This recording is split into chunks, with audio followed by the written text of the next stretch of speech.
Vocês podem sempre ficar à vontade para abrir microfones e câmeras, tá, gente? Não tem problema. Na hora que eu estou explicando o conteúdo, é sempre melhor que esteja com os microfones desligados, mas se tiver qualquer dúvida, qualquer problema para acompanhar a aula, vocês a qualquer momento podem conversar comigo aqui. Eu acho até bom, certo? Sinto falta de interagir mais com vocês. Mas, gente, hoje, então, é dia 30 de junho, quarta-feira. Bom dia para todo mundo. Estamos começando aqui a nossa aulinha de hoje. Na segunda-feira passada, dia 28, né, nossa aula foi, na verdade, assíncrona, como vocês estão vendo aí na tela do SIGA, né, foi enviada essa mensagem, eu já tinha explicado antecipadamente, eu passei alguns vídeos com conteúdos que a gente iria ver em sala de aula, então espero que vocês tenham podido assistir. Realmente é importante vocês se conscientizarem, né, que quando a aula é desse modelo assíncrono, é importante vocês verem os vídeos, porque eu considero que esse conteúdo foi visto, né? Claro que a aula de hoje é exatamente para a gente tirar dúvidas sobre ele, mas não é para aprender do zero. Eu vou tentar fazer uma recapitulação muito rápida, certo? Mas a ideia é que vocês já tenham assistido esses vídeos. Ah, professor, então não assisti e vou sair aqui da aula de hoje. Não adianta nada. Não, claro que adianta, né? Não vai sair da aula de hoje. Mas também não quer dizer que você não deva assistir depois os vídeos, certo? Ainda vale a pena, né? Então, aí tem um vídeo inicial com a definição axiomática de probabilidade, as propriedades. Esse é o vídeo que eu considero mais importante de teoria, certo? Depois tem um vídeo 2 que eu coloquei aqui como opcional, porque, na verdade, eu vou apenas fazer demonstrações das propriedades, né?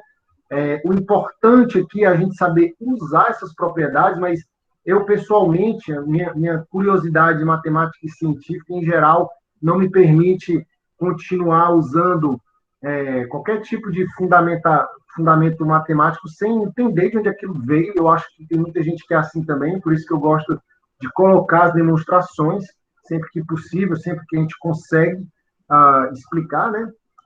Depois vem aí um exemplo com o uso dessas propriedades. Aí vem um segundo vídeo de conteúdo assim mais teórico, que é esse 4 de probabilidade condicionada e eventos conjuntos. E aí segue 2 vídeos mais curtos, só com exemplos, exercícios, né? Que é um pouco do que a gente vai fazer hoje. Tá certo? Espero que vocês tenham conseguido. Não sei, me digam aí como é que tá, se vocês estão conseguindo assistir, pelo menos parcialmente. Quem viu, quem não viu, quem viu uma parte, quem viu não entendeu nada.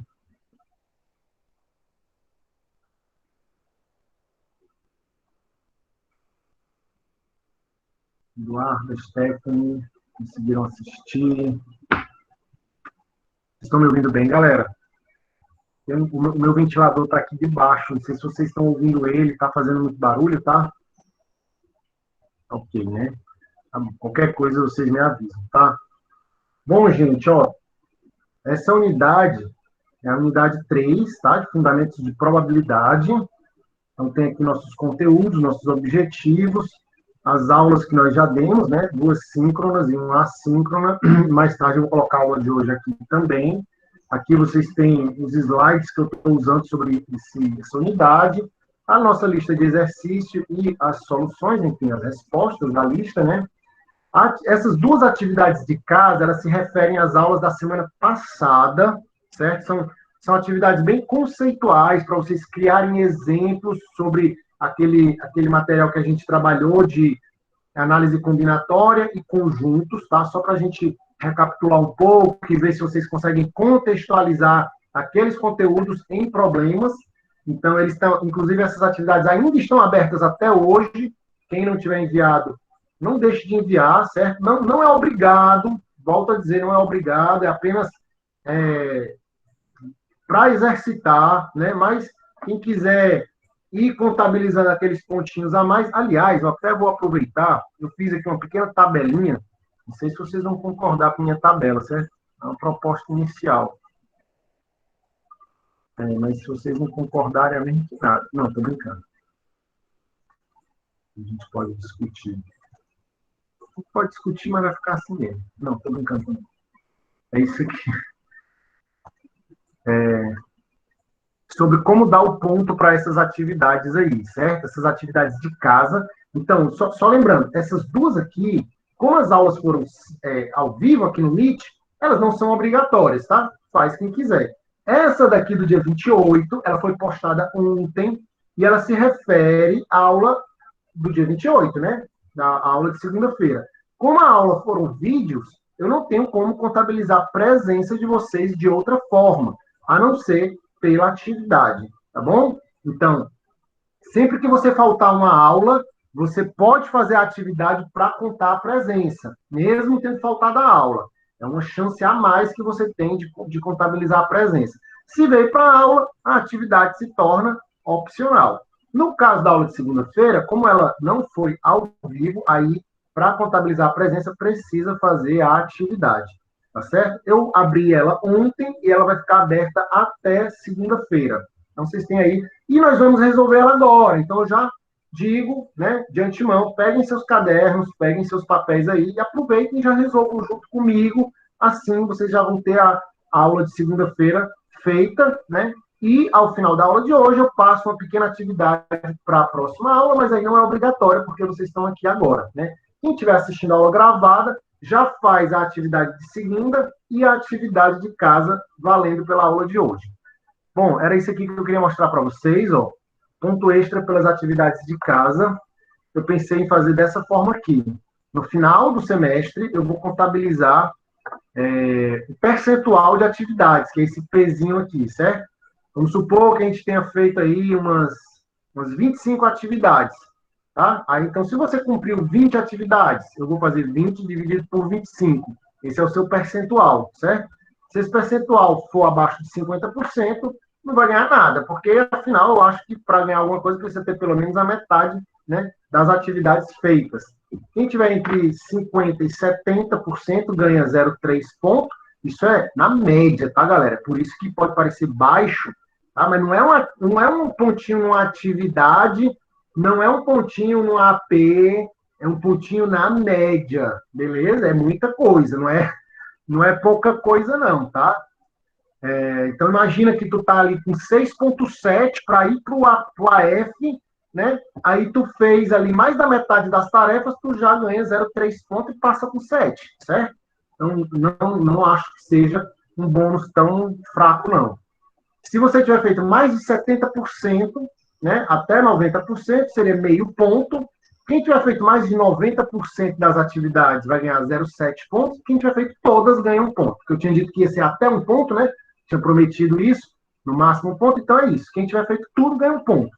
Quem tiver feito não tiver feito tudo, mas mais de 90%, 0,7 e assim por diante, nessa regrinha aí. Tá massa? É uma forma aí de estimular vocês a fazerem as atividades, sabendo também que se perder um aqui e outro acolá, não vai fazer grande diferença, porque tem essas faixas aí. Certo? Beleza. Depois eu vou colocar isso aqui lá no Siga, para ficar, né, no nosso grupinho também. Beleza? Então vamos nós, né? Essa atividade de casa aqui agora, eu vou puxar ela aqui, certo? Não, mas antes, essa atividade aqui, certo? Mas antes eu queria fazer, como eu tinha dito, né? Só mostrar o que foi feito nos 4 vídeos lá, nos 3 vídeos, sei lá. Não era aqui. Passa. Eu estava aqui, exatamente, ó. O que é que eu faço lá no vídeo? Eu começo falando dos axiomas da probabilidade, uma definição mais formal, mais rigorosa, baseada em 3 fundamentos, em 3 regras, digamos, de base, que são um tripé para toda a teoria de probabilidade. Todas as propriedades, tudo que a gente usa se deriva, né, dessas 3 propriedades iniciais que a gente chama de axiomas, porque é como se fossem dogmas, a gente não prova elas, a gente parte do princípio de que elas são válidas, né? A nossa definição de probabilidade é como se fosse uma função, uma associação numérica, né, que a gente faz. De um lado, a gente tem, não é exatamente a definição de função de matemática, em que você associa valores de um conjunto a outro conjunto, mas é uma definição em que você associa conjuntos de um espaço amostral, de um conjunto universo, se associa subconjuntos, que são os nossos eventos, a um número, numa reta real entre 0 e 1, um segmento de reta entre 0 e 1. E aí você tem essa escala de probabilidades, né, que vai do impossível ao evento certo, né? Probabilidade zero representa o evento impossível, que nunca vai ocorrer, e o 1 representa o evento que sempre ocorre, o evento certo. Beleza? Então, nessas três propriedades, a gente começa dizendo que a probabilidade, ela é isso que eu acabei de dizer, é um número entre 0 e 1, né? Ela é sempre maior ou igual a 0 e menor ou igual a 1. O espaço amostral é um conjunto que tem probabilidade unitária, esse é o nosso segundo axioma, né? Nossa segunda regra. Vou colocar aqui, que eu gosto de escrevendo.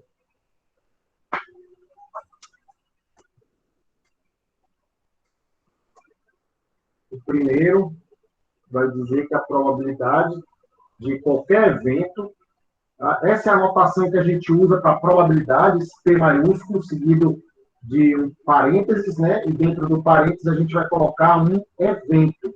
Por isso que normalmente vem uma letra maiúscula, ok? Mais para frente a gente vai ver que existem outras formas de representar um evento, né? Um evento seria um subconjunto do nosso espaço amostral, né? A, B, C, ok? Então, os nossos eventos são subconjuntos do nosso espaço amostral. Eles contêm possíveis resultados do nosso experimento. Então, eu coloco sempre aqui um evento, beleza? Por exemplo, A união C é um evento, certo? Então, eu poderia colocar aqui entre parênteses e perguntar qual é a probabilidade desse evento. O que está aqui dentro continua sendo um evento, ok? Então, o primeiro axioma diz que essa probabilidade ela é sempre menor ou igual a 1 e ela é sempre maior ou igual a 0. O segundo axioma diz que essa probabilidade ela vai ser igual a 1 quando o evento que está aqui dentro for o próprio espaço amostral, ou seja, ele é o evento certo. O evento que com certeza vai ocorrer, porque dentro do espaço amostral estão todos os eventos, os resultados possíveis. Não tem nada que possa ocorrer que não esteja dentro desse conjunto. Então, a probabilidade dele ocorrer é 100%, é 1. E, por fim, a gente tem uma regra, né, que representa a probabilidade de ocorrer A ou B, pelo menos um dos dois eventos. Mas nesse primeiro momento, essa regra aparece aqui com uma propriedade específica. É para o caso em que A e B não têm elementos em comum, ok? Essa regra aparece nesse primeiro momento como parte dos nossos axiomas. Ela aparece para o caso de eventos mutuamente exclusivos. Mutuamente exclusivos. Ok? Que é o caso aqui, como eu desenhei, né? Você tem um evento A e um evento B que não possuem elementos em comum. Então, nunca vai acontecer os dois ao mesmo tempo. E, nesse caso, a probabilidade de acontecer pelo menos um dos dois é a soma das probabilidades individuais, né? É o P de A mais o P de B. Existem várias outras propriedades além dessas três, mas essas são as que formam a base da teoria das probabilidades. Considerando que isso aqui é verdade, tá? Essas três propriedades valem, todo o resto se segue. E aí, lá no vídeo, é isso que eu vou fazer. Eu vou demonstrar as outras propriedades, né? A primeira delas é mostrar que quando um evento é representado por um conjunto vazio, ou seja, não tem resultados possíveis, esse evento é impossível. A primeira coisa que eu mostro parece boba, né? Parece evidente demais, mas é que a probabilidade de um evento representado pelo conjunto vazio é zero. Ou seja, esse é o evento impossível. É a probabilidade do evento impossível. Tá? Outra propriedade que eu demonstro é a probabilidade do complemento, ou seja, da negação. Quando é que uma coisa não ocorre, tá? A probabilidade de A complementar. Lembra o que é complementar, né? Você tem aqui um conjunto inverso, e aí você tem aqui um evento A. Quando é que esse cara não ocorre? É tudo que não está dentro de A. O A complementar é tudo que está aqui fora, tudo que não está dentro do conjunto A, certo? Então, a gente sabe que o conjunto A e o A complementar, eles têm duas propriedades interessantes, né? A primeira é que, se eu juntar os dois, A união com A complementar, eu vou ter o meu espaço amostral. E a segunda é que esses dois caras não têm elementos em comum, tá? Então, eles são mutuamente exclusivos, ok? E tem, ou tá em A ou não está em A, obviamente, né? Então, a gente demonstra que a probabilidade de não ocorrer o A é complementar à probabilidade de ocorrer o A. Eles são complementares também em termos de probabilidade, né? Ou seja, se você conhece a probabilidade de que algo ocorra, você faz um menos aquele valor e acha a probabilidade de que aquilo não ocorra. E, por fim, teve uma outra propriedade que eu demonstrei lá, que é uma espécie de generalização desse caso aqui, né? Que é exatamente quando você não tem essa restrição. Ou seja, no espaço amostral, você tem dois eventos, A e B, que podem ter elementos em comum, né? Podem ter. Então, isso aqui já não seria mais o caso, certo? Então, nesse caso, o que, é que vai acontecer? Qual é a probabilidade de acontecer ou A ou B? É a probabilidade de A mais a probabilidade de B. Mas aí, nesse momento, eu somei a probabilidade desses elementos aqui duas vezes, né? Eu incluí tanto no P de A como no P de B. Então, para evitar essa redundância, eu tiro a probabilidade dos elementos que estão na interseção. Ok? Então, gente, claro que isso aqui não é uma demonstração, lá eu uso os três axiomas de uma forma mais rigorosa para chegar nesse resultado, tá? Mas esse é um resultado interessante que a gente chama de regra da soma, uma regra mais geral, porque ela, quando você considera esse formato que está aqui, você, de certa forma, já está incluindo aquele outro lado do axioma, né?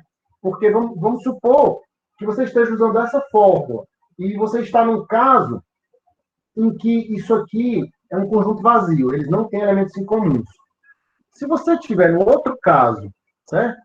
E os conjuntos tiverem interseção, você vai dar problema, certo? Você tem que usar essa fórmula. Se os conjuntos tiverem interseção, você tem que usar essa fórmula. Mas se os conjuntos não tiverem interseção, você também pode usar essa fórmula. Por quê? Porque essa interseção vai ser um conjunto vazio. E aí, por essa regra aqui, ó, esse P aqui vai ser zero. Então, você recai na fórmula original, tá certo? Então, não tem problema você usar sempre essa fórmula aqui. Mas só para ficar claro que ela, na teoria, ela decorre da outra, beleza? Ela decorre da outra. Claro que a gente tem várias formas de generalizar ainda mais essa fórmula aí, né? Ó, aqui você tem, extrapolando o axioma 3 para o número K de eventos e até para um número infinito de eventos, tá? O axioma 3, tá? Enquanto os eventos que estão envolvidos forem mutuamente exclusivos, você sempre pode dizer que o P de A união B união C é igual ao P de A mais P de B mais P de C.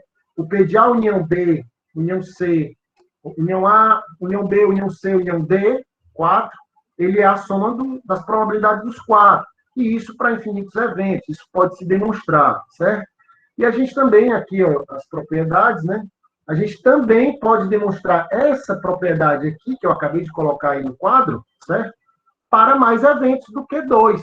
Para três, por exemplo, né? No caso de três, olha aí como é que fica. Eu somo os três, tá? Somando a probabilidade de A com a de B com a de C. Depois eu subtraio as interseções 2 a 2, porque no caso de 3, o que vai acontecer é que você vai ter várias interseções, né? A, B, C. Quando você somou o P de A com o P de B com o P de C, tá? Você ficou com essas partes aqui que estão nas interseções 2 a 2, foram somadas 2 vezes. Aí ele vai e retira a probabilidade dessas interseções. Cadê? Ó, ele retira o P de A interseção B, o P de A interseção C e o P de A de B interseção C. Quando ele fez isso, ele retirou aquela parte que estava no meio demais. Ele retirou essa partezinha central aqui 3 vezes. Ele tinha somado 3 vezes, um no P de A, um no P de B e um no P de C. Certo? Aí ele retirou uma vez aqui, uma vez aqui, uma vez aqui. Uai, tirou demais, né? Tirou 3, botou 3, tirou 3. Espera aí, deixa eu botar ela de volta aqui. Então, ele vai e coloca ela de volta, ó, nessa partezinha bem aqui, tá? Isso, de novo, né? É apenas intuitivo esse resultado, mas eu sempre deixo como exercício para quem gosta de demonstração, tentar mostrar usando as mesmas propriedades que eu uso para demonstrar lá no vídeo, essa propriedade aqui, tá certo? Mas é possível, inclusive, demonstrar isso aqui para uma quantidade maior de eventos. A gente começa a entrar, assim, numa seara bem teórica, matemática, mas isso é possível sim, tá? Aqui tem uns exemplos, eu acho que eu faço esse exemplo aqui, pelo menos esse número 2 lá. Eu vou vir para cá, para a nossa atividade, para a gente começar a trabalhar, então, com cálculo de probabilidade, certo? Então, essa é a atividade referente à aula de segunda-feira, tá? Que vocês vão ter até a próxima segunda para entregar. Vamos começar a ler aqui. Se vocês tiverem dúvida, gente, ou na compreensão da questão ou na resolução, vocês vão me dizendo aí, tá? O produto manufaturado é marcado pela impressão de um código de barras formado por 8 linhas, sendo 3 espessas, 3 de espessura média e 2 linhas finas. Linhas de mesma espessura são indistintas, iguais, certo? Aí é o tipo de problema que a gente começa a perceber, né, a influência das técnicas de contagem e dos conjuntos dentro dos cálculos de probabilidade, né? Para eu calcular as minhas chances de ocorrência de algo, é muito comum que eu precise conhecer o meu espaço amostral. Quantos elementos contém esse espaço amostral e quantos elementos são de interesse nesse evento? Lembra daquela lei uniforme? Quando eu tiver um espaço amostral em que todo mundo tem as mesmas chances, que eu vou sortear aleatoriamente um evento desse espaço amostral, e todo mundo tem igual chance, se eu souber quantos desses resultados favorecem ao meu evento, eu posso fazer uma relação direta, né? Quantidade de eventos que me favorecem dividido pelo total, tamanho total do espaço amostral. Isso aí é uma forma de resolver alguns problemas. Mas a gente precisa saber quantos são esses eventos favoráveis, né? E quantos são no total o meu espaço amostral. Esse probleminha é exatamente desse tipo, né? Basicamente, o que ele está dizendo aí. Cadê? Aqui, peraí. São 8 linhas, sendo 3, 3 e 2, né? 3 espessas, 3 médias e 2 finas. Então, você vai ter aqui, tipo, 3 mais grossas.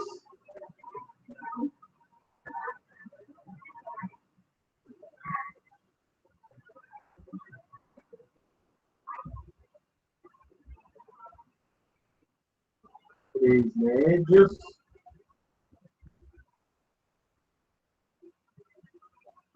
E 2 finas. Aí fez um código de barras aí, né? Arrumei, tá? Arrumei. E aí você vai fazer o quê? Misturar a posição dessas barras, né? Cada composição dessa, gente, é um resultado do espaço amostral, certo? Que vai ser o quê? Um produto diferente, né? Vai ser um produto diferente, certo? Um produto manufaturado é marcado pela impressão de um código de barras. O código é formado por 8 linhas, certo? Linhas de mesma espessura são indistintas. No item A, ele diz assim, ó, se cada produto, ou melhor, se cada possível ordenação das 8 linhas representa o código de um modelo diferente do produto, quantos modelos diferentes é possível haver no mercado? Quantos modelos diferentes é possível haver no mercado? Vocês querem tentar fazer isso aí? Dá 2 minutinhos para vocês tentarem fazer? Professor. Eduarda. O senhor tá escutando? Tô. Vale, é porque uma menina quis fazer uma pergunta, eu acho que o senhor não tinha escutado. Foi? Aí a gente achava que o senhor não tava podendo falar. Yasmin que falou que tinha um aluno querendo perguntar, verdade, mas eu não tinha ouvido mesmo não, mas agora eu tô ouvindo. Não foi má vontade não, viu, galera? Eu não tava olhando pro chat mesmo. Quem era que queria falar, galera? Beatriz. Era eu, pessoal. Esqueci já qual era. Eu falei. Vou assistir. Esqueceu, né? Ah, tudo bem, pode continuar aí. Se deu para entender. Beleza. Então, vocês querem tentar fazer essa questão aí? Só esse item A, pelo menos. Até aí, não tem nada da aula dos vídeos. É tudo ainda da semana anterior, certo? Esse item A é só para dizer quantos códigos diferentes você consegue fazer com essas 8 barras. Ok? A gente vai fazer o quê? Vai misturar a ordem delas. Só que se você trocar duas das que têm a mesma espessura, você não fez nada, porque elas são iguais. Se você trocar duas médias aqui, ó, de posição, o código continua sendo o mesmo. Agora, na hora que você trocar uma média com uma fina, ou uma grossa com uma média, ou com uma fina, aí sim você tem uma nova, né? Um novo produto, certo? Quantos produtos vocês acham que vai ter aí? Eu vou fazer minhas continhas aqui escondido de vocês enquanto vocês fazem aí.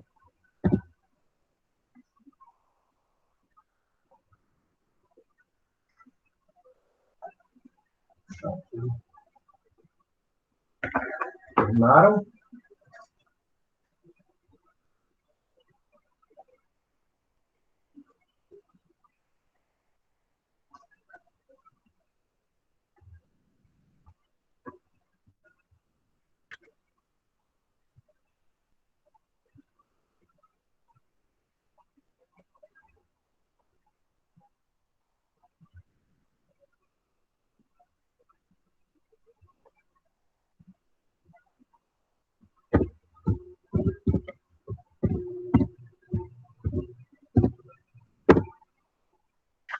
Pronto, já deu para fazer, né?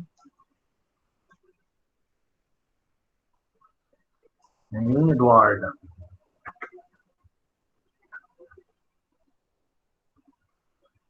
Nem Lara. Como foi que fez isso aí?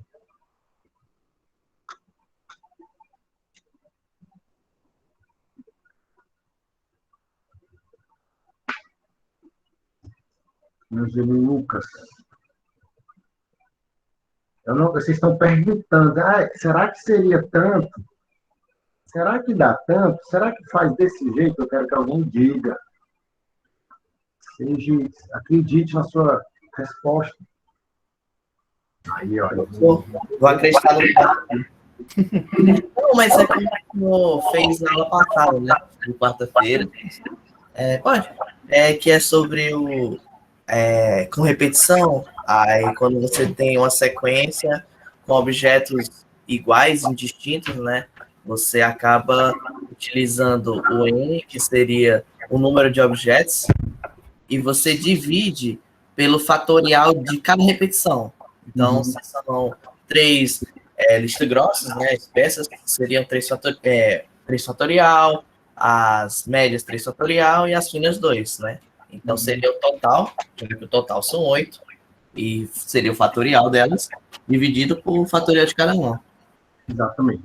Muito bem, cara, isso mesmo. sem nenhum retoque aí.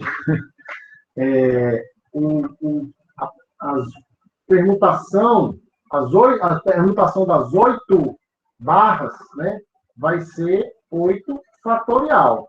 Só que se eu permutar todas, como se elas fossem distintas, eu vou cair em casos em que eu estou permutando, né, essas 3 grossas, ou essas 3, né, médias, ou até as 2 finas. Né?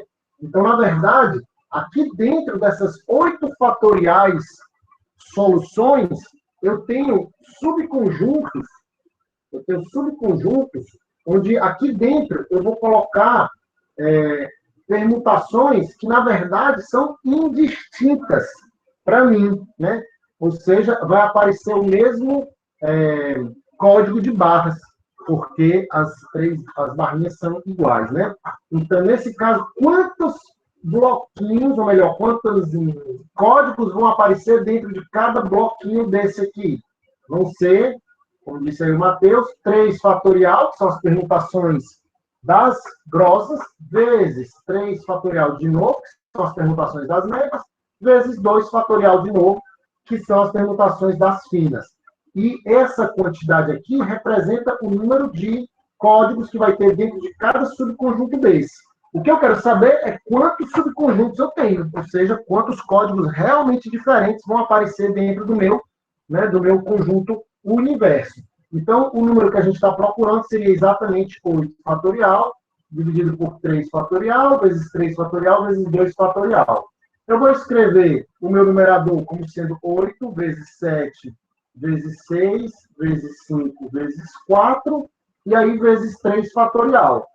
Esse 3 fatorial vai se cancelar com um desses 3 fatorial aqui do denominador. Aqui eu tenho esse 3 fatorial, que é 3 vezes 2, isso dá 6. Então, eu vou cortar esse 3 fatorial com esse 6. E esse 2 fatorial é 2 mesmo, né?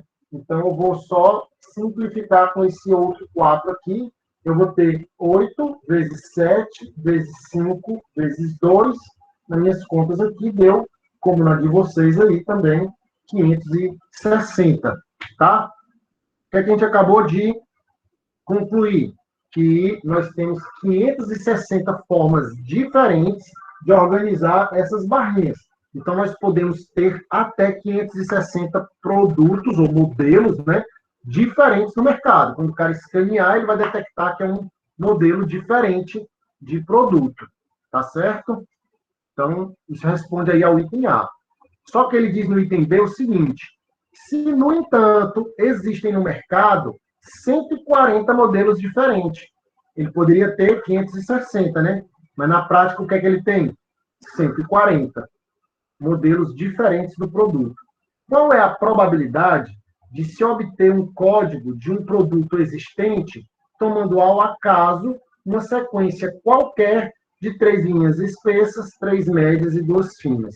Vocês estão entendendo? É como se ele tivesse pegado os 560 códigos de barra, impresso cada um num papel, pregado numa bolinha, jogado dentro de uma urna, e aí, desses 560, 140 são válidos, eles representam realmente algum produto que está na loja. Os outros não foram usados, simplesmente. É como se você, das bolinhas que você pregou o código, certo? Tivesse 140 vermelhas, e as outras são brancas, certo? Não foram usadas. Então, você vai sortear. Qual é a chance de você pegar uma vermelha? Agora ficou mais simples de entender, talvez. Você tem 560 possibilidades e quer saber qual é a chance de pegar uma dessas 140. Matheus, voltou? Travou para todo mundo ou só para o Matheus aí? Só para o Matheus, professor. Cauê? Tudo bem, galera? Posso continuar? Tá tranquilo aí? Beleza.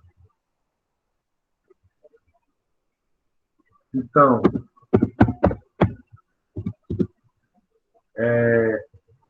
o que nós temos... Vou apagar aqui. Nós temos agora, ó, o meu espaço amostral, ele tem os papeizinhos com os códigos de barra, certo? Tá cheio aqui, são quantos? São 560. E ele pegou aqui alguns, o evento, digamos, A, que são os códigos válidos. Tem quantos aqui dentro? 140, certo? 140, claro, não é 560, mas 140. Tá? Esses 140 já estão dentro dos 560.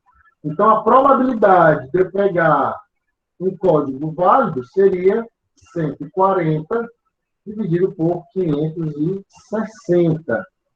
Se não me engano, deixa eu ver, 140, 14, 28, 56. Não é exatamente o quarto, né? Um quarto. 0,25. Probabilidade, como eu disse, gente, é um número entre 0 e 1, tá? Ele sempre vai ser representado por um número entre 0 e 1. Então, você pode usar uma fração, você pode usar um número decimal, ou, obviamente, né, como é muito comum expressar a probabilidade em percentual, você pode multiplicar esse número percentual por 100 e usar o valor de 25%, ok?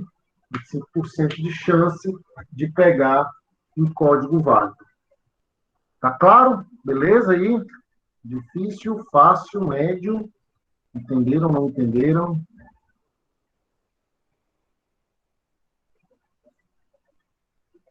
Ok. Último item dentro desse problema ainda dos códigos de barra, ele diz assim, dentre todos os códigos possíveis, feito com as 8 linhas do enunciado, está deixando bem claro que ele está falando de quê? Daquelas 560 possibilidades, né? Dentre os 560 códigos possíveis, sorteiam-se 3 códigos aleatoriamente, com reposição.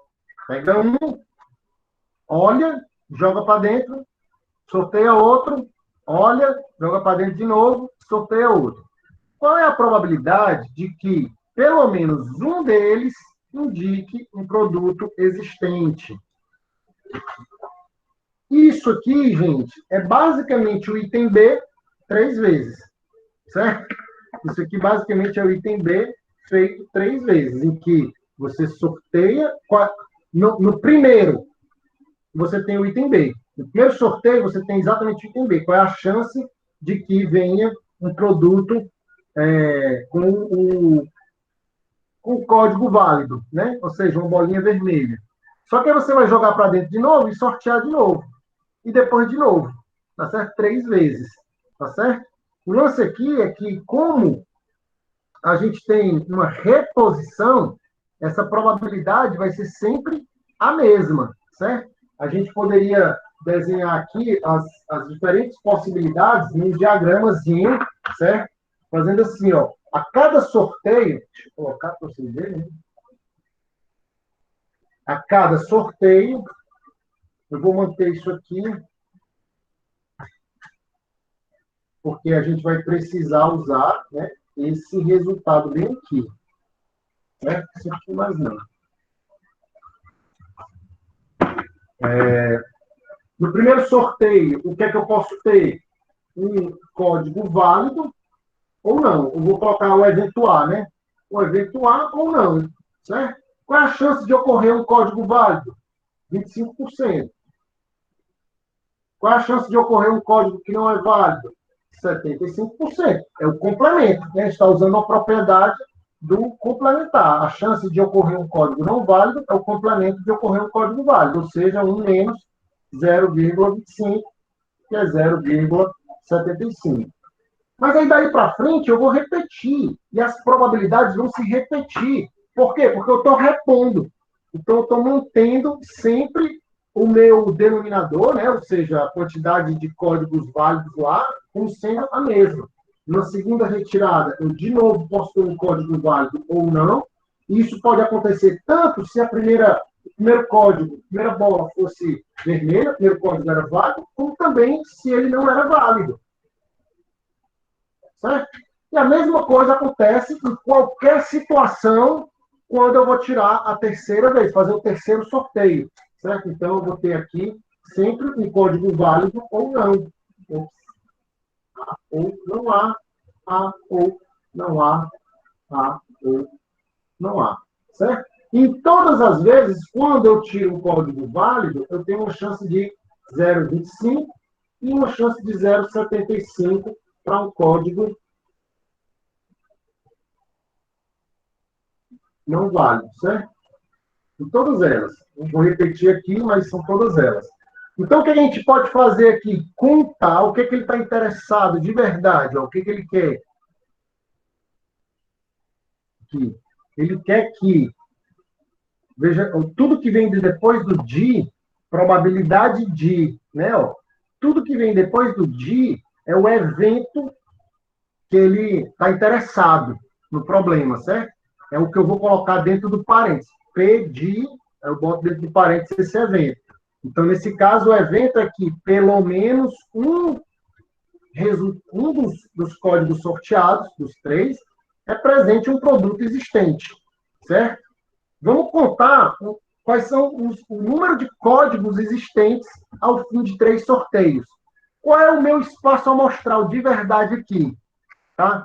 Tem um exercício que eu fiz já com vocês de desenhar o espaço amostral, lembram? A gente tinha um experimento e vamos tentar descobrir qual é o espaço amostral. Né? Tem até uma atividadezinha, eu posso colocar na próxima aula.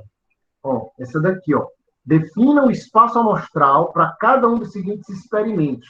Então, você tem um experimento e tenta descobrir qual é o espaço amostral. Eu queria que vocês fizessem esse esforço nesse problema. Qual é o espaço amostral que nós temos aqui?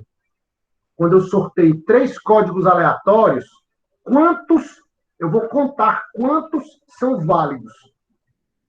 Eu vou sortear 3 códigos, eu posso ter nenhum válido, então meu resultado vai ser 0. Eu posso ter um dos 3, meu resultado pode ser 1. Pode ser que 2 dos 3 sejam válidos e o terceiro não, certo? E pode ser que os 3 sejam válidos. Então, o meu espaço amostral é simplesmente esse conjunto, tá? Conjunto que contém o 0, o 1, o 2 e o 3. Então, eu tenho essas 4 possibilidades, tá? E aí eu vou observar isso aqui nesse diagrama, ó. Aqui, nessa primeira possibilidade da árvore, ó, eu tirei no primeiro sorteio um código válido, depois outro. E aí eu tive um resultado total de 3. Foi esse resultado bem aqui que eu obtive, certo? Mas, se eu pegar no primeiro sorteio um válido, depois outro válido, e o terceiro vier uma bolinha branca, né, um código não válido, eu tive o quê? Só 2, certo? Que é esse resultado. Só que, enquanto o resultado 3 só pode acontecer de uma forma, que é essa aqui, tá? O resultado 2 pode acontecer de várias formas, tá? Ele pode acontecer aqui, mas ele também pode acontecer aqui, ó. O primeiro foi válido, o segundo não foi, e o terceiro foi. 2, certo? Bem aqui, ó. Não válido. Válido, válido. Aqui eu também tenho um 2, certo? E a mesma coisa acontece com o 1. O 1 pode acontecer de várias formas, ó. Aqui eu tenho um válido, não válido, não válido. Então, só teve um válido nessa sequência. Nessa outra sequência aqui eu tenho não, sim, não. Ou seja, só uma vez. Não, não, sim. Está aqui o 1. E aí eu vou apagar essa parte bem aqui.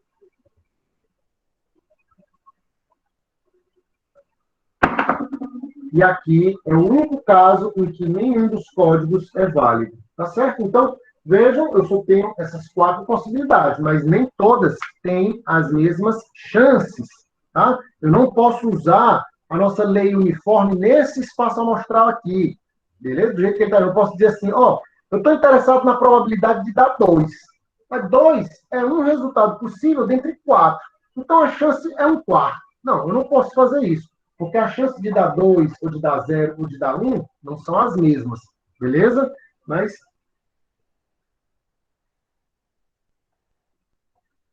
pode ter o 0, mesmo ele querendo um válido. Então, 0 seria o caso em que eu sorteio 3 vezes e os 3 códigos não são válidos, nenhum dos 3. No caso das bolinhas, eu sortear 3 bolinhas brancas, certo? Nenhuma delas tem código válido. Então, só tem uma forma, que é a primeira dá errado, a segunda dá errado, a terceira dá errado de novo, certo? Então, não pode ter nenhum válido, não. o que ele queria lá era que pelo menos um, né? Cadê?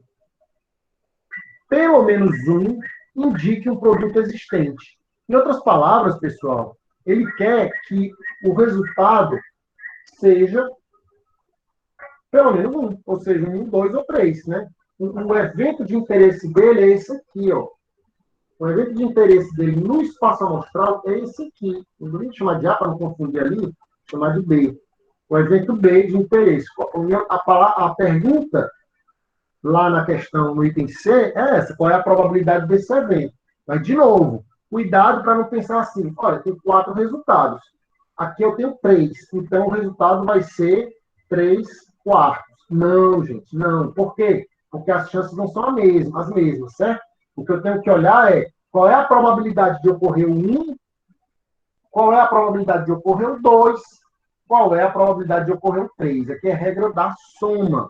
Os meus resultados de interesse são 1, ou 2, ou 3. Sempre que aparece o ou, a gente usa soma. Beleza? Então, eu deveria fazer assim, ó. Probabilidade de 1 mais probabilidade de 2 mais probabilidade de 3. Notem que eu coloquei sempre, dentro do parênteses, uma chave para representar um conjunto unitário, né? Que é o evento em que ocorre o 1, o evento em que ocorre o 2, o evento em que ocorre o 3. Beleza? Porém, antes mesmo de fazer essas contas, eu vou logo antecipar que é muito mais fácil, ao invés de resolver para o 1, para o 2 e para o 3, a gente perceber que o evento complementado que ele quer é um evento que só tem uma possibilidade, o zero. É muito mais simples, até porque o zero, ele só ocorre em um único caso, que é esse aqui. É quando ocorre um código não válido e outro não válido e outro não válido. Beleza? Então, essa probabilidade é muito mais fácil de se calcular. Tá? Então, o que a gente vai fazer aqui?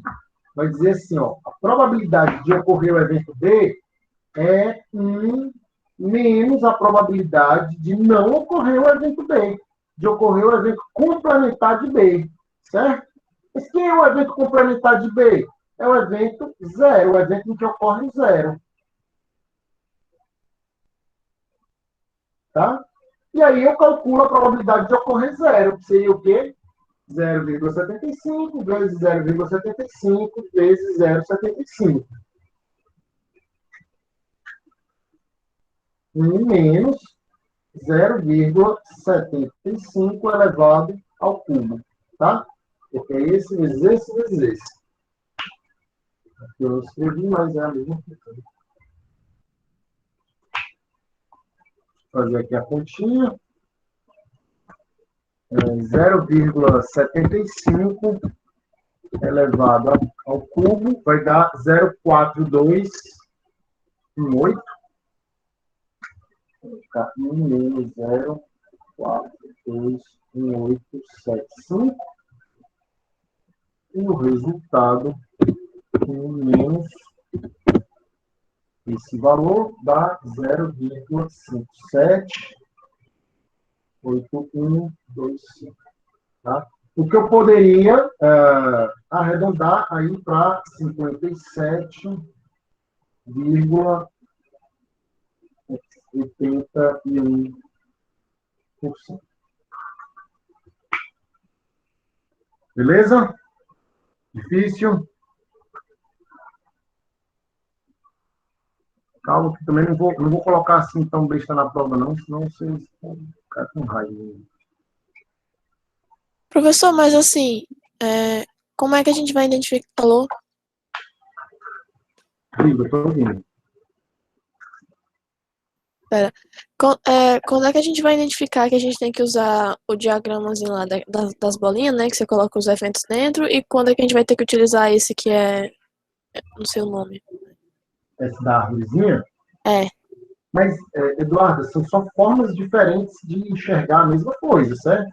Vejam que os elementos que estão aqui são os mesmos que estão aqui. O espaço amostral é o mesmo. São os números de 0 a 3, certo? Só que aqui fica mais claro que esses números não ocorrem com a mesma probabilidade, porque o 0 aparece só uma vez, o 1 aparece 3 vezes, o 2 aparece 3 vezes, e o 3 aparece só uma vez também. Então, é só para ficar mais claro isso daí, né? A chance de ocorrência deles não é a mesma. Mas os valores possíveis são esses aqui. Bom, que são os mesmos que eu coloquei aqui. Tá?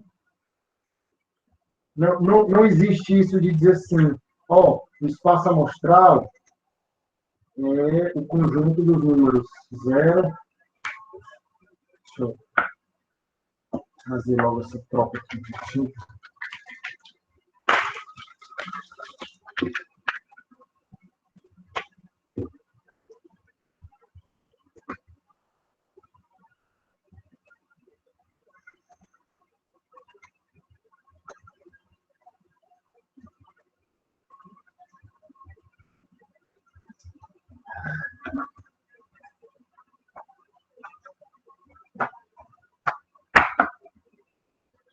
Só um minutinho. Agora que o bicho não está indo. Imagina eu fazer assim, ó. Meu espaço amostral é o conjunto dos números 0, 1, 1, 1, 2, 2, 2, 3. Isso aqui e isso aqui são duas coisas diferentes? Parece, mas não, isso aqui, na verdade, não existe, certo? Não existe isso aqui, não. Repetir os elementos, a gente não repete elementos no conjunto, certo? Se o elemento tem várias possibilidades de aparecer, isso se reflete na probabilidade dele. Ele é um elemento que pode ocorrer de várias formas, tal, mas eu não vou repetir ele aqui no meu conjunto. Meu espaço amostral continua sendo esse aqui, certo? É redundante aquela outra notação que eu tinha colocado aqui. Não tem necessidade de eu repetir o mesmo elemento no conjunto, certo? O espaço amostral é esse.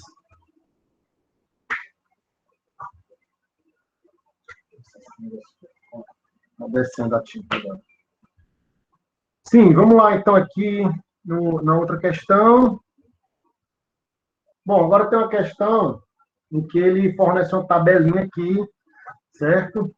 A gente vai usar também agora um pouco das notações de conjunto, certo? Então, tanto de técnica de contagem, né, que a gente usou agora, como conjunto também. Estamos fazendo uma transição, né, desses materiais para a probabilidade. Então, diz assim, ó, amostras de emissões de gases de 3 fornecedores. Ele fez o que a gente vinha fazendo, né? Coletar amostras de uma população, certo? Então, ele selecionou lá algumas amostras, e aqui eu tenho que fazer um parênteses, porque quando a gente fala de probabilidade, certo? A gente pode estar, às vezes, como esse caso aqui, é exatamente isso, ó, ele selecionou, cadê? Aqui, ó, 100 amostras, certo? Esse quadro representa 100 amostras. Uma coisa, eu dizer assim, gente, deixa eu pensar aqui em um exemplo. Qual é a probabilidade de eu chegar num supermercado e pegar uma lata de Coca-Cola estragada, sei lá, ou sem gás, certo? Qual é a probabilidade disso acontecer? Certo? Isso é uma pergunta. Outra pergunta diferente dessa é a seguinte, pessoal, eu fui num supermercado, ou em alguns, e peguei aleatoriamente 100 latas de Coca-Cola. Aí, eu abri uma por uma, e tantas delas estavam sem gás. Então, se eu sortear aleatoriamente uma dessas 100, qual é a chance de eu pegar uma sem gás? Entenderam a diferença? Agora, eu estou tratando apenas da amostra. Dentro da minha amostra de 100 latas, qual é a chance de eu sortear uma e pegar uma sem gás? E das 100 que eu peguei, 3 estavam sem gás. Então, obviamente, eu tenho 3% de chance, né, de pegar uma sem gás. Mas isso não quer dizer que se eu for no supermercado, eu tenho 3% de chance de pegar uma, gente. É aquele mesmo raciocínio que a gente faz entre amostra e população, tá certo? Só que no problema, você traz o cálculo de probabilidade para dentro da tua amostra, tá? Para tentar estimar o que está acontecendo na população.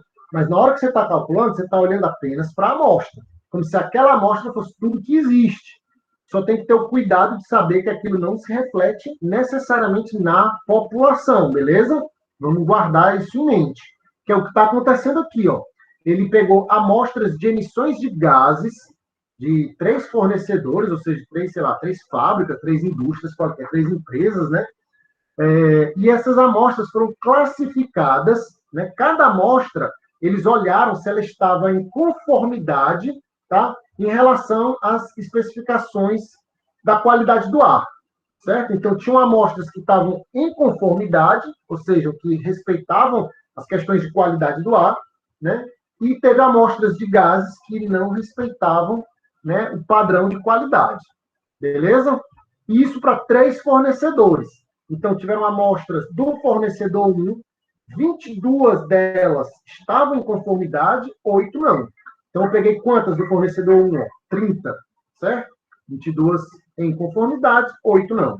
Do fornecedor 2, eu peguei 30 também, ó. 25 estavam em conformidade, 5 não. Do fornecedor 3, eu já peguei 40. 30 estavam em conformidade e 10 não. No total, eu tenho 100 amostras, beleza? Agora ele vai definir os eventos aqui, ó.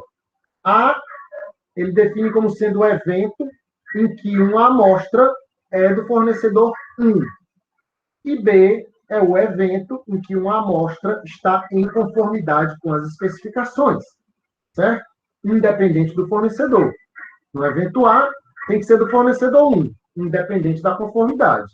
No evento B, tem que estar em conformidade, independente do fornecedor. Aí ele pede para vocês fazerem isso aqui, ó, determinar o número de amostras dentre essas 100 que estão nos seguintes subconjuntos. Eu vou dar 30 segundinhos para vocês pensarem nisso. Não, um pouquinho mais. Aqui os conjuntos. No item A, eu quero saber quais são as amostras que estão no subconjunto A complementar interseção B. No item B, eu quero saber quais são as amostras que estão no conjunto B complementar. E no terceiro item, no C, quais são as amostras que estão no A união B. Isso aqui. 2, 3 minutinhos aí para vocês pensarem sobre isso. Eu vou montar aqui no quadro. Vou mostrar para vocês já.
Tá dando certo aí?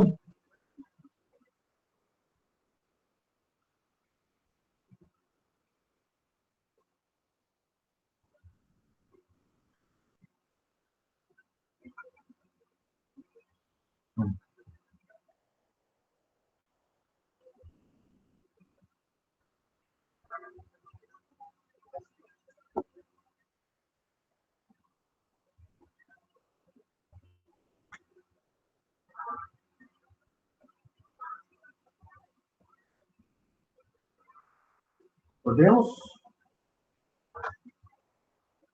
Quem quer responder esse item A?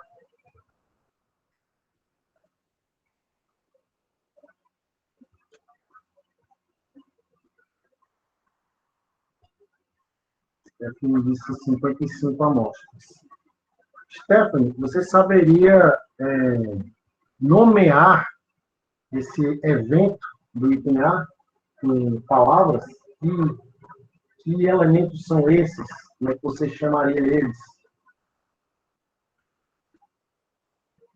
Tá dando para me escutar? Assim, Pronto, não ser a amostra A. A amostra A envolve os 30 do primeiro fornecedor. E a amostra B envolve 22, 25 e 30, que são os que estão conforme. Já que tem que tirar a amostra A, que tem que ser o complementar, então envolveria tanto fornecedor 2 quanto fornecedor 3.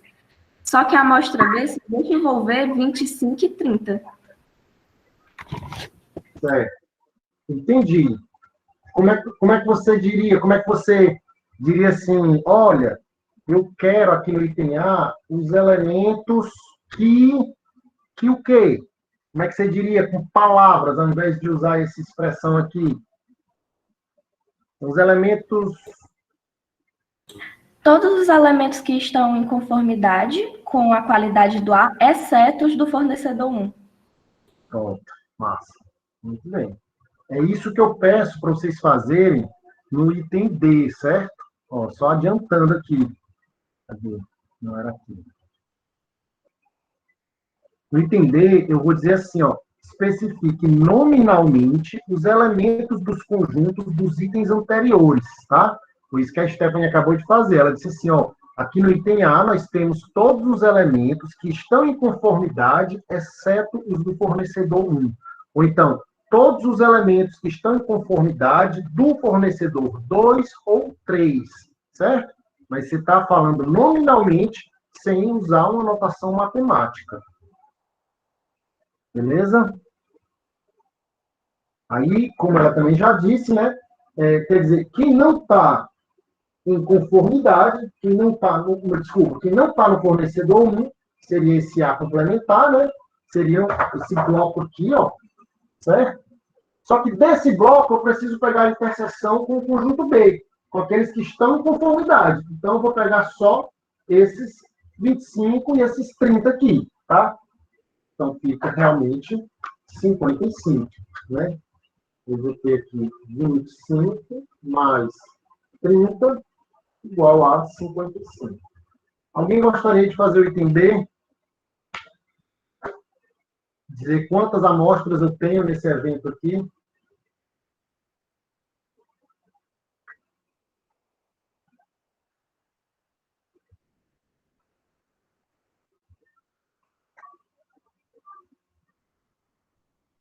Vamos, galera. Professor, seriam 23 amostras no item B. 23. Como é que Isso. você fez isso?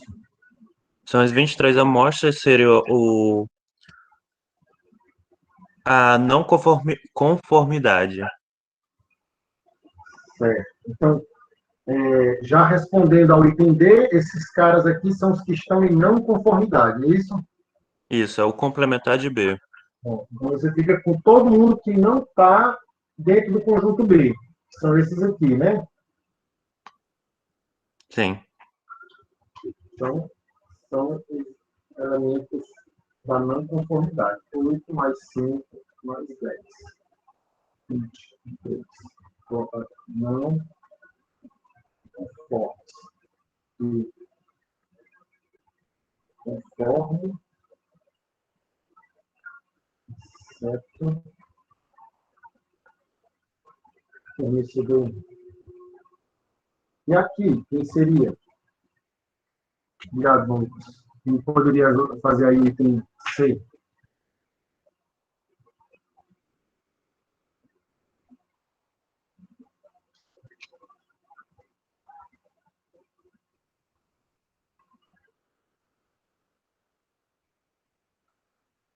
Eduarda, disse 85.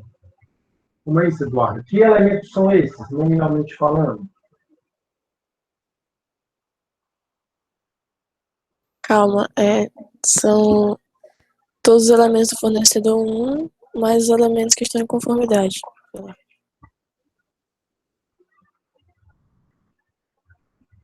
Vamos usar a palavra ou, certo? Em lugar de mais. Dizer assim, ó, são todos os elementos do fornecedor 1 ou que estão em conformidade. Beleza?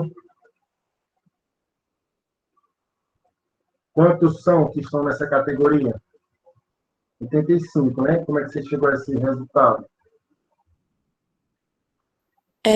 Eu peguei todos os elementos de B, né, que seria 25, 30 e 22, e aí somei com o restinho que faltava do A, que era os que não estavam em conformidade, que era 8. Aí ficou 85. Beleza. Então, outra forma de nomear esse conjunto seria todos os elementos que satisfazem a pelo menos um desses dois critérios, né? Que é ser do fornecedor 1 ou estar em conformidade. Por que eu gosto de falar em pelo menos um? Porque quando a gente fala ou, às vezes, a pessoa tem a tendência a achar que é um ou exclusivo. Ou um ou outro. Mas se for os dois, não vale. Vale, certo? A interseção, ela está sempre contida dentro da união, tá? Então, aqui, eu tenho os elementos que ou estão no fornecedor 1, ou são do fornecedor 1, são esses 30 aqui, ou são os elementos que estão em conformidade, que são esses 77 aqui, ou, obviamente, que já contei, né, os que estavam em ambos, do fornecedor 1 e em conformidade. Eu posso fazer 22 mais 25 mais 30 mais 8, são esses 4 números aqui, né, ó, vai dar 85, certo?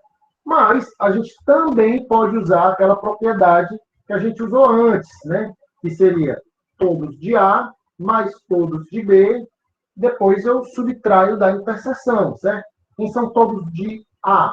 São esses 30 aqui, ó, 30. Quem são todos de B? São esses 77. E depois eu subtraio os 22 que estão na interseção, tá? E aqui eu vou ter 107 menos 22, que dá 85 também. Beleza? Tranquilo, né? Eu acho que não foi difícil. É um exercício mesmo para a gente aquecer, tá? Após ter visto os vídeos, né? E aí ele termina dizendo assim, ó, calcule a probabilidade dos eventos dos itens A, B e C, tá? Aqui eu faço aquela ressalva, né? Calcule as probabilidades desses eventos dentro desse espaço amostral que é dado, beleza? Considerando que você tem 100 amostras e vai sortear uma aleatoriamente, qual é a probabilidade de você cair em uma que está no caso do item A, do item B ou do item C, tá? É muito simples, porque nesse caso, o nosso espaço amostral é sempre fixo, de 100 amostras, certo? Então não tem problema nenhum, né? Não tem dificuldade nenhuma, vocês vão simplesmente dividir esses números que a gente encontrou por 100, tá? Dá 0,55 ou 55%, 0,23 ou 23% e 0,85 ou 85%. Beleza? Tranquilo, né? Ok, então, até aí, eu acredito que a gente não introduziu grandes dificuldades ou grandes novidades em relação ao que vocês já conheciam de probabilidade, né? Me corrijam se eu estiver errado.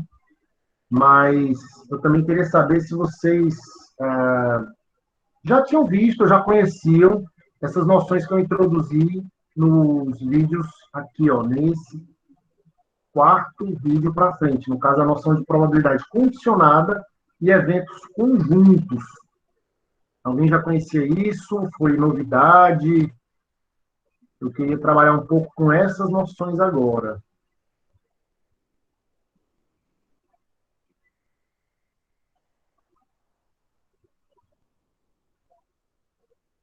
Não tinha entendido muito. Espero que entenda agora.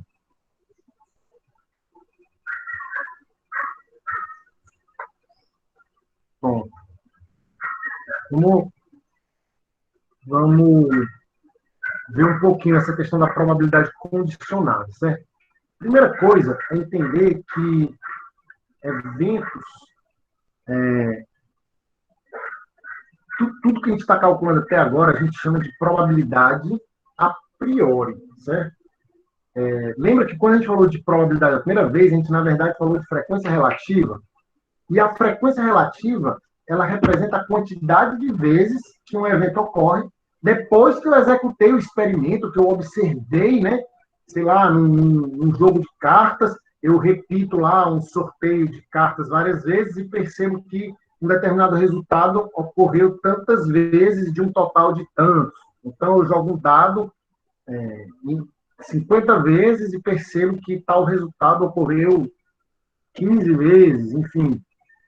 Mas esse tipo de raciocínio, ele é a posteriori, certo? Ele ocorre depois de eu ter observado o evento, o resultado lá, né, ocorrer.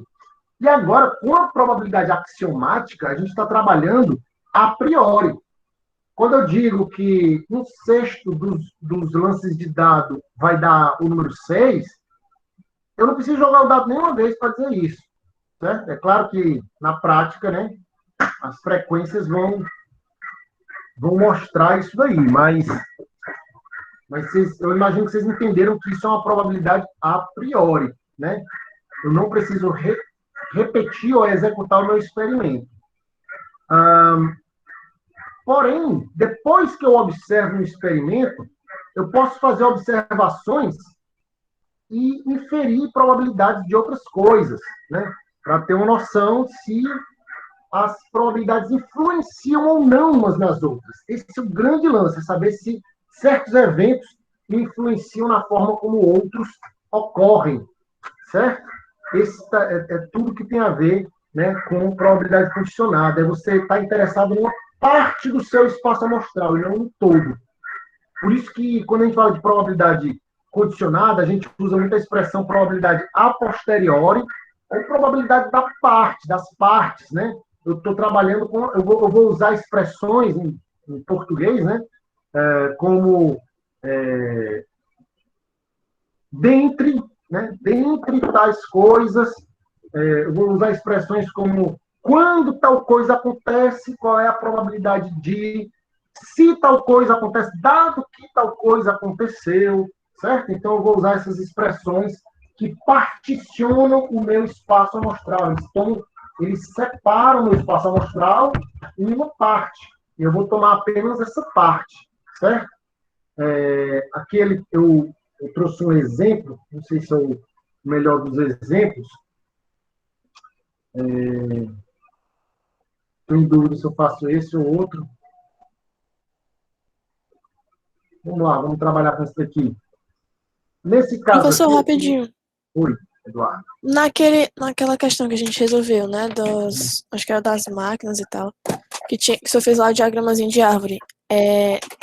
Naquele bichinho lá, era a posteriori? Tipo, você tinha que analisar os eventos? Era nesse daqui do código de barras? Isso aí mesmo. Não. Aqui a gente estava trabalhando sempre a priori, né? Eu estou partindo do princípio que eu tenho vamos supor, uma urna com bolinhas e eu tenho uma probabilidade de tirar uma bolinha de uma certa cor, certo? Nesse caso aqui, eram códigos, né? Eu tinha 560 códigos, dos quais 140 eram válidos, certo? Aí, no caso, se eu quisesse trabalhar só com o que acontece depois de alguma coisa, eu ia pegar só um pedacinho daquela árvore toda lá. Só um raminho, assim. Seria? Exatamente, exatamente. É como se eu estivesse dentro de uma urna, muitas bolinhas,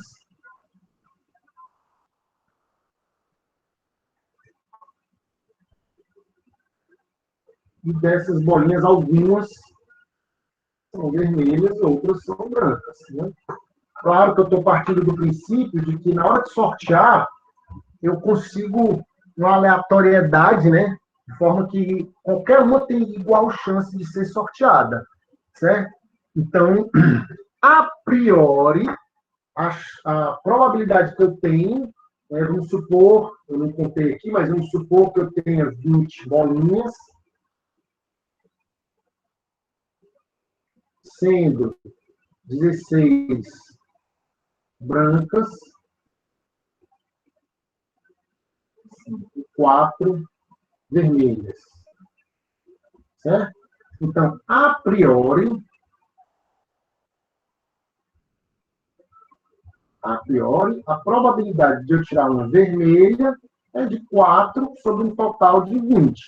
Né? Isso aí é tranquilo para todo mundo. A questão é, beleza, agora eu tirei uma. Qual é a chance de eu tirar uma vermelha de novo? Entendeu? Porque eu não, depende do que aconteceu antes, né? Depende do que aconteceu antes. Aí a história lá do diagrama é, na primeira retirada, eu posso tirar uma branca e eu posso tirar uma vermelha, certo? Se eu tirar uma branca, para eu tirar uma branca, qual era a chance? Era 16 sobre 20.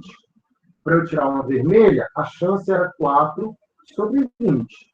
Somando 16 com 4, eu sempre vou ter o quê? O meu total de 20, né? Só que agora que eu já tirei uma bola, se eu não recolocar essa bola, eu vou ter só 19 lá dentro, certo? Eu vou ter só 19. Então, vai depender se eu tirar primeiro a branca ou a vermelha. As próximas chances é a posteriori. A posteriori por quê? Porque eu já tirei a primeira bola, entendeu? Eu não estou dizendo assim, a chance é a priori, mas depois de eu tirar a primeira bola, qual é a chance de eu tirar uma bola branca ou uma bola vermelha? Então você vai dizer assim, se eu tirar uma bola branca, quando eu tirar uma bola branca, caso eu tire uma bola branca, então é uma partição, entendeu? Eu estou separando. Se eu tirar uma bola branca, quer dizer que eu agora só vou ter 15 bolas brancas, de um total de 19. Certo? Eu só vou ter 15 de um total de 19. Então, isso vai ser a chance de eu tirar outra bola branca. Se eu tirar uma bola vermelha, ou melhor, desculpa, ainda considerando a bola branca, se eu tirei a primeira bola branca, a chance de eu tirar uma vermelha em segundo lugar vai ser o quê? Ora, eu tinha tirado uma branca, né? Antes eu tinha 16 brancas, agora eu tenho 15, mas eu continuo tendo 4 vermelhas. 4 de um total de 19. Porque o meu denominador mudou. Eu tirei uma bola de dentro da caixa. Certo? E a mesma análise pode ser feita aqui, né? Ó. Se eu tirei primeiro uma bola vermelha, a quantidade de bolas iniciais que eram brancas não mudou. Continua sendo 16 de um total agora que é 19. Agora eu tirei uma vermelha. O número 4 diminuiu para 3. Né? Então fica 3 sobre 19. Beleza?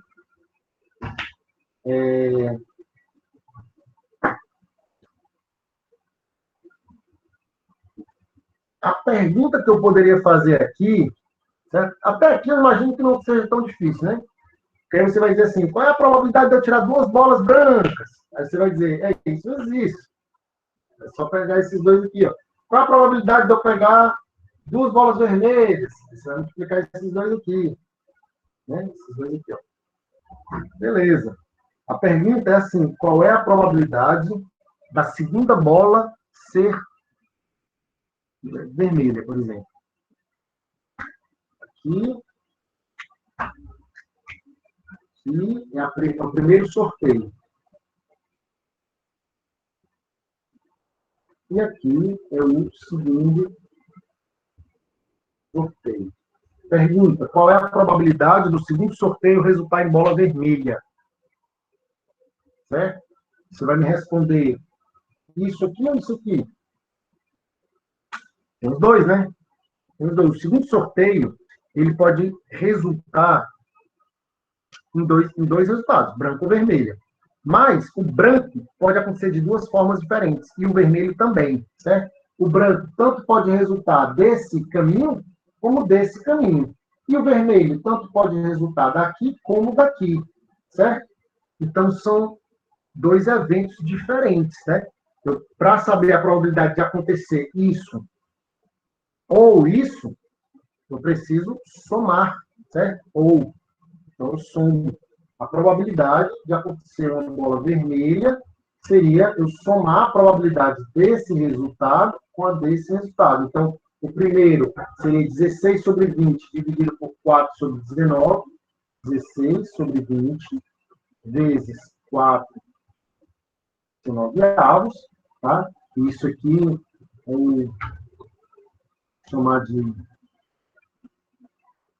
sei lá, A, né? Mais o caso B, que seria esse outro caso aqui, embaixo, né?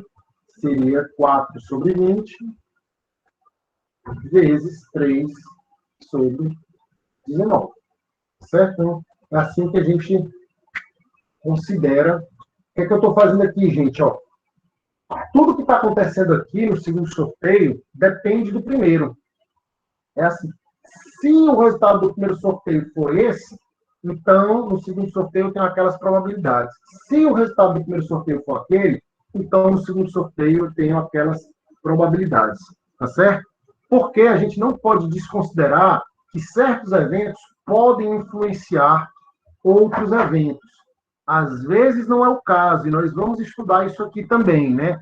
Quando é que não é o caso? Quando o fato de uma coisa ter acontecido não implica em nada na mudança de probabilidades, de chances de outro, certo? Se eu disser assim, ó, eu não me lembro exatamente quais são os exemplos que eu dou lá no vídeo, né, que vocês assistiram, mas eu me lembro que tem um exemplo relativo a acidente na estrada, eu não me lembro se eu comentei esse, né? Você diz assim, ó, nesse trecho de estrada aqui, a probabilidade de acidente é tanto.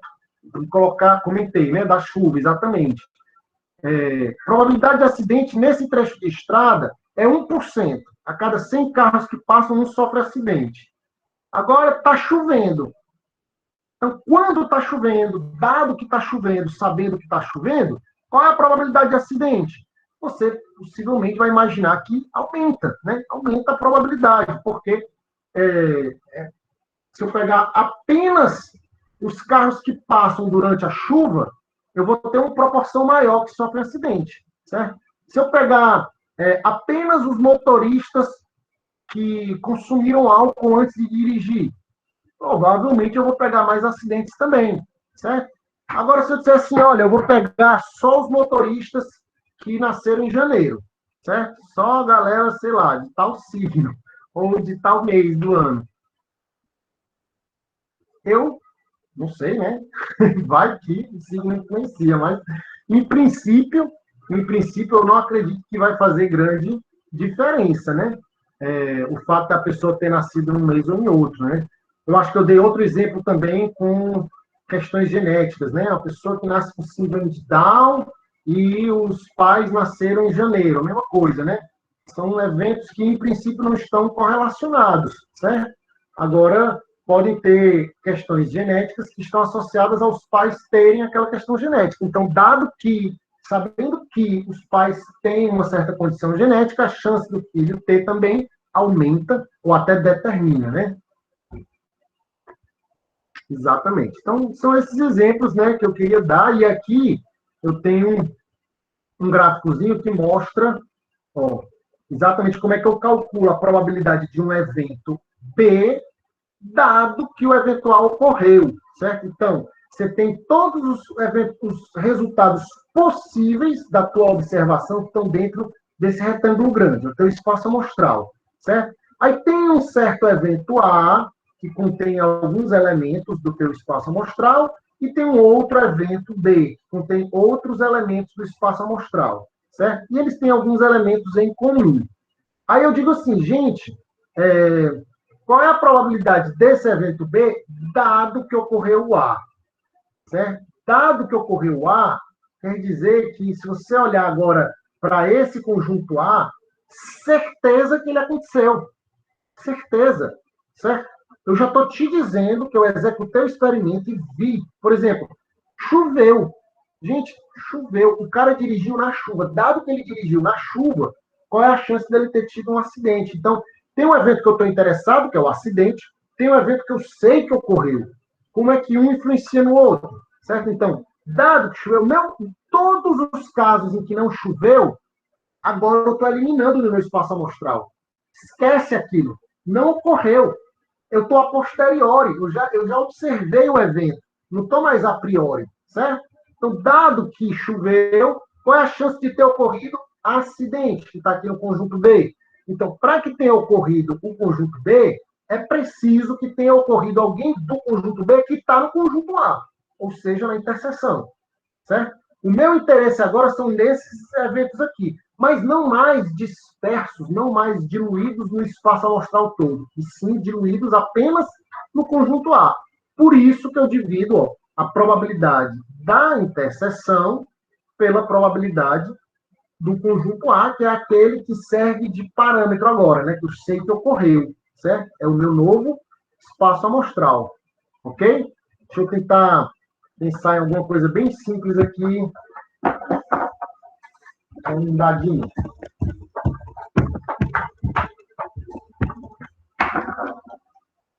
Eu tenho 1, 2, 3, 4, 5, 6. Nosso dado, certo? Aí eu digo assim, B e A. O A vai ser número par. Eu quero calcular a probabilidade de B dado A. Esse símbolo aqui não é uma barra de divisão, certo, gente? Isso aqui é dado que se quando ocorre A, se o número sorteado for par, né? Dentre os resultados tais, então dentre também se usa, né? Todos são expressões que representam probabilidade condicionada. Então, o meu conjunto A, que eu sei que ocorreu, é par. Ou seja, eu não estou mais naquele tipo de questão que eu digo assim, gente, se eu jogar um dado na mesa, qual é a probabilidade D? Certo? Eu estou assim, gente, eu joguei um dado na mesa. Vocês não estão vendo, porque está aqui na frente do meu computador. Aí eu estou dizendo para vocês que deu par. Qual é a probabilidade de ocorrer o evento B? Vamos definir aqui o evento B como sendo os 3 primeiros números. 1, 2, 3.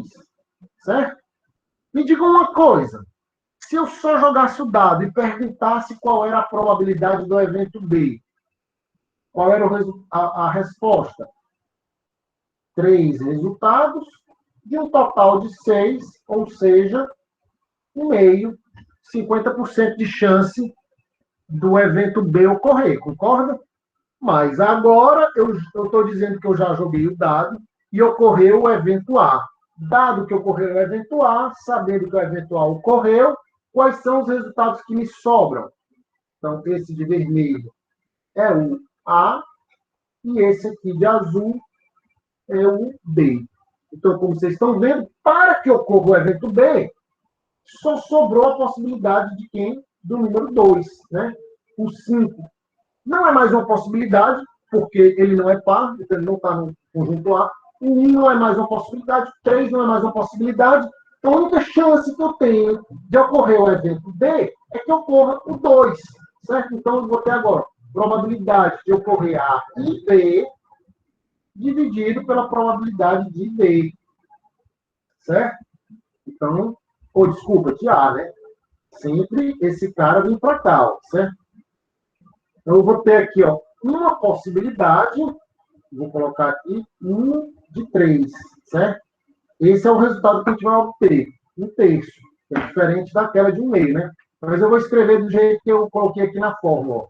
Probabilidade de A interseção B. Quem é que está no A interseção B? A interseção B é o conjunto formado apenas pelo número 2. Essa probabilidade de A interseção B, aparecendo, tá? Então, ela vai ser 1/6, certo? Eu estou olhando para o total de resultados possíveis. E aqui no denominador? 1/6. E no denominador, eu tenho o conjunto A. O conjunto A tem probabilidade de 1/2 também, né? Seria 3/6 ou 1/2. Certo? Então, eu vou colocar 1/2 aqui embaixo. Repete a primeira, multiplica pelo inverso da segunda, vai ficar 1/3. Esse 1/3 ele pode ser obtido do jeito que eu fiz aqui, ou simplesmente, tu olha, do meu evento A, que eu sei que ocorreu, meu novo espaço amostral era o evento A. Sobrou quem? Sobrou o 6, o 4 e o 2. Qual é a probabilidade do B ocorrer dentro dessas 3 possibilidades? Só tem uma de 3. Então fica 1/3. Certo? Outra forma bem fácil de olhar isso aí também. Tá certo? Então, o que é que a gente conclui? Que a probabilidade do evento B ocorrer, ela era de 1/2, a priori. Mas agora, dentre os lances que saem em número par, apenas 1/3 desses lances vão dar o resultado do conjunto B. Tá certo? Então, o fato de ter ocorrido um número par, ele influencia no resultado do conjunto B, né? do evento B. Beleza? A gente vai dizer, né? Isso vai ser um tema para a gente discutir na nossa próxima aula, certo? Que esses eventos eles têm uma dependência, eles não são independentes. Isso porque o fato de que essa probabilidade e essa daqui, elas são diferentes. Certo? Em outras palavras, quando ocorre o evento a chance original do evento B, que era de 1/2, passa a ser de 1/3. Beleza? Então mudou. E aí a gente vai dizer que eles são dependentes. Quando essas duas probabilidades forem iguais, esses eventos são independentes. Mas isso eu vou deixar um videozinho para vocês assistirem. É curto, então eu nem vou considerar assim. Eu vou deixar vocês assistirem. Na próxima aula a gente vai ter aula normal para concluir, né, o assunto aí dessa unidade. Tá bom? Deixa eu só ver aqui um exemplozinho para deixar para vocês. É um exemplo, enfim, parecido com esse daqui. É esse aqui de baixo, do óleo de cozinha, certo? Aqui, ó, vocês vão resolver. Eu vou deixar para vocês resolverem, mas vou só dar uma pincelada rápida aqui. Vocês têm agora amostras de óleo de cozinha, mesma coisa, aquela história, né? Eu vou no supermercado e pego algumas amostras, no lugar de pegar lata de Coca-Cola, eu vou pegar agora óleo de cozinha, certo? Só que eu vou fazer análises. Eu vou olhar se o óleo é monoinsaturado ou poliinsaturado, e eu vou olhar se ele é de milho ou de canola. Então, dentre os óleos que eu sorteei, tinham alguns monoinsaturados de canola, alguns monoinsaturados de milho, alguns poliinsaturados de canola e alguns de milho também, certo? Aí ele faz essa pergunta que eu queria que vocês resolvessem aqui, ó. Se uma garrafa selecionada for poliinsaturada, qual é a probabilidade dela ser de canola? Esse se aqui é o se partitivo. Ele está dizendo assim, ó, dentre os poliinsaturados, pegando apenas os poliinsaturados, certo? Dado que uma garrafa de óleo é do tipo poliinsaturada, qual é a probabilidade dela ser de canola? Certo? Essa questãozinha aqui, que eu vou colocar só para vocês exercitarem para a aula de hoje, tá? Mas ela é bem simples também. Vou passar outras para vocês também exercitarem sem valer ponto, só porque eu acho que é importante. A gente não tem tempo suficiente aqui para fazer todas as questões que a gente gostaria, né? E tem essa coisinha aí de chamada, né? Que vocês não me lembram, aí eu não passo. Espera aí.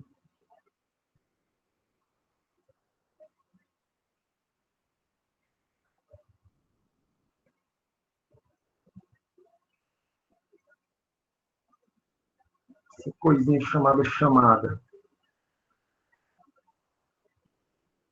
Passando aqui agora. Foi mal, galera. Devia ter passado mais cedo. E a última coisa era também em relação a calendário. Vocês devem ter visto que eu atualizei, eu coloquei no grupo, coloquei no Siga, mas não custa nada, né?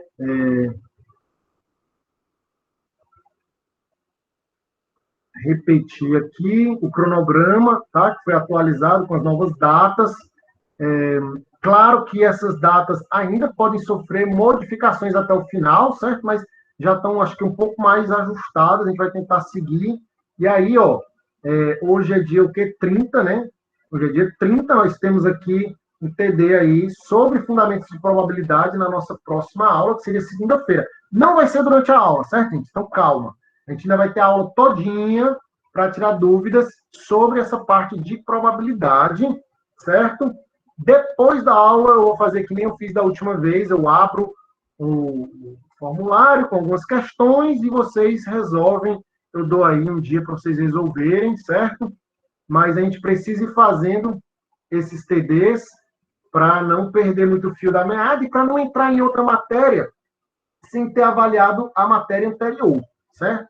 A minha ideia é fechar essa unidade aí na próxima aula, um pouco apertado, mas eu acho que vai dar, e já entrar em variáveis aleatórias, né? A gente já vai estar no nosso mês de junho.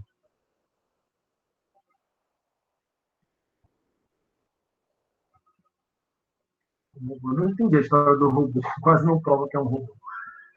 Quando vai postar as notas, eu já devia ter postado, na verdade, me deram ter postado na semana passada. Estamos trabalhando nisso. Vai sair, Rebeca. Quando vão ser as próximas monitorias, vocês que dizem. Vocês que dizem. Falem lá. A Ingrid e o Luiz estão lá no grupo, vocês podem combinar com eles. Gostaria de fazer uma monitoria sexta-feira, por exemplo, para tirar dúvidas, resolver alguma questão da lista. Sugiram essa questão aqui, aquela questão ali, eu tive dificuldade, vamos fazer, vamos marcar uma monitoria. Se vocês quiserem, a gente pode deixar fixo no dia da semana ou a cada 15 dias. Gente, vocês que mandam. Quinta ou sexta, como vocês quiserem. Certo? Vou parando nossa apresentação, vou interromper nossa gravação. Para a galera que estava sendo gravado, tchau.